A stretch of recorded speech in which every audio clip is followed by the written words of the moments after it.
ये देखो 28 जून 2022 का question. The three charges q by 2 q by 2 are placed at the corners a b and c of a square of side a as shown in figure। ठीक है, figure दिया हुआ है। The magnitude of electric field at the corner d of the square is.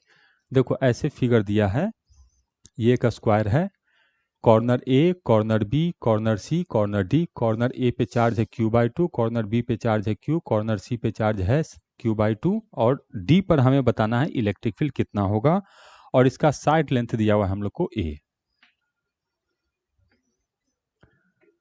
ठीक, तो D पर electric field का magnitude बताना है। कैसे करेंगे?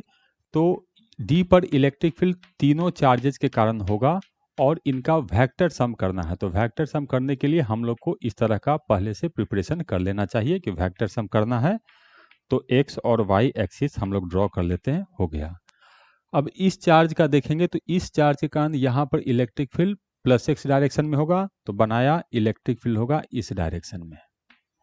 कितना होगा, क्या लिख सकते हैं? हाँ, के चार्ज है तो q by 2 divided by distance, तो ये डिस्टेंस है a, तो a का स्क्वायर, तो ये a का स्क्वायर हो गया। ठीक, तो इसका तो काम खत्म हो गया। अब इसका देखेंगे तो इसके कारण यहाँ इलेक्ट्रिक फील्ड होगा रेडियली आउटवर्ड, तो ये बिल्कुल बीचों बीच से ऐसे जाएगा, डायगनली होगा। देखो यहाँ से ऐसे ड्रॉ करेंगे तो इलेक्ट्रिक फील्ड ऐसे डायगनली होगा, तो यहाँ इलेक्ट्रिक फील्ड इस डायरेक्शन में होगा। अब ये डायगनल है, स्क्वायर है, तो ये एंगल होगा 45 डिग्री, तो ये भी यहाँ पर एंगल बनाएगा हम लोग को 45 डिग्री। और ये स्क्वायर है, ए है, तो ये डिस्टेंस हो जाएगा हम लोग को √2 इंटू ए। तो मैग्नीट्यूड क्या लिखेंगे? तो के चार्ज है यहाँ पर q डिवाइडेड बाई इस डिस्टेंस का स्क्वायर, तो ये होगा 2 इंटू ए। हो गया, ठीक है, अच्छा बात है। अब इसके कारण लिखेंगे तो यहाँ पर इलेक्ट्रिक फील्ड होगा प्लस वाई डायरेक्शन में, तो इलेक्ट्रिक फील्ड लिखेंगे प्लस वाई डायरेक्शन में, इधर होगा कितना?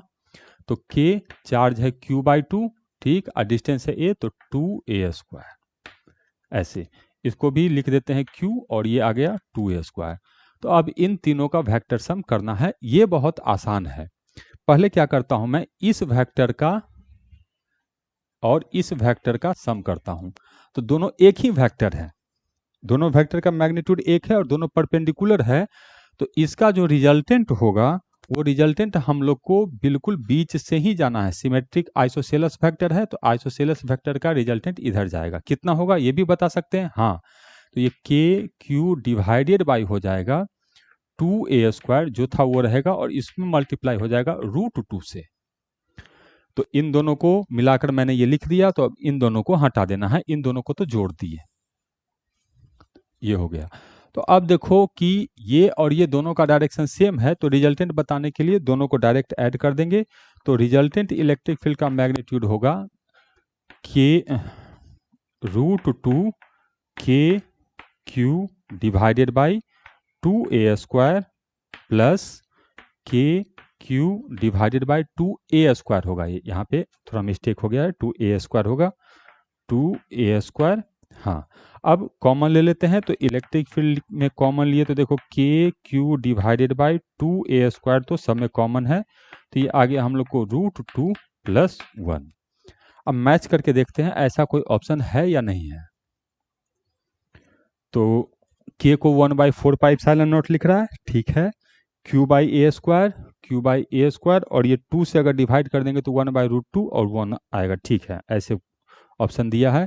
तो k को लिख दिए तो ये हो गया 1/4 पाई एप्सिलॉन नॉट, ठीक, चार्ज ऊपर में q ये रहेगा, नीचे में a स्क्वायर, तो a स्क्वायर रहेगा और इस 2 को इधर भेजो तो √2/2 ये हो जाएगा 1/√2 और प्लस 1/2, ऐसा आंसर आया।